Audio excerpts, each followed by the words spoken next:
सभिनी खां अॻु में त मां थैंक यू कंदमि ऑर्गेनाइज़र्स जो जंहिं हेॾो सुठो प्रोग्राम अरेंज कयो आहे ऐं असांखे इनवाइट कयो आहे त असां हिन प्लेटफॉर्म ते ॻाल्हायूं। ॿियो त मां करेक्शन कंदमि पंहिंजे नाले जी, त मुंहिंजो नालो प्रोफेसर शबनम नाज़ आहे।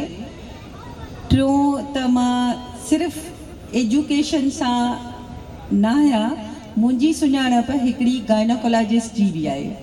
मां शहर जी हिकिड़ी कंसल्टेंट गाइनोकोलॉजिस्ट आहियां ऐं शेख ज़ैद अस्पताल यूनिट 3 खे लीड कयां पई ऐं शहीद मोहतरमा बेनज़ीर भुट्टो मेडिकल यूनिवर्सिटी जी चेयरपर्सन गाइनी जी चेयरपर्सन भी आहियां। अच्छा, जेको सवाल कयो वियो त छा सरकारी इदारा आवाम जी उम्मीदुनि ते पूरा लहनि था, त मां इहो ॿुधाइणु चाहींदमि त सरकारी इदारा पंहिंजे हिसाब सां पूरी कोशिशि कनि था।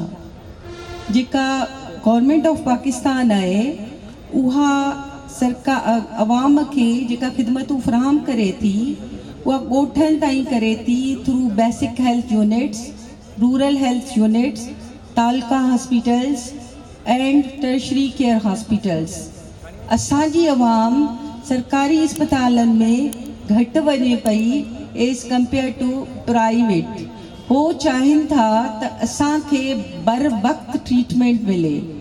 बर वक़्तु जो मतिलबु आहे असां अस्पताल अचूं ऐं असांखे ऑपरेशन थिएटर में खणी वञो या वियम घर में खणी वञो।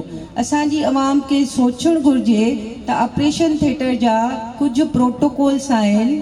ज़ाहिर आहे ऑपरेशन जे लाइ नशो ॾिनो वेंदो, बिना नशे जे या सुन करण जे तव्हां सुई बि बर्दाश्त न करे सघंदव ऐं नशे ॾियण लाइ कुझु रिपोर्ट्स ज़रूरी हूंदियूं आहिनि। जेके नशे जी दवाउनि खे एक्सक्रीट कंदियूं, असांखे ख़बर पवंदी त असांजी किडनी सही कमु करे थी, उहो नशो जेको दवा लॻे थी उहा एक्सक्रीट थींदी, असां उन प्रॉपर तरीक़े सां ऑपरेशन थिएटर में वठी वेंदासीं।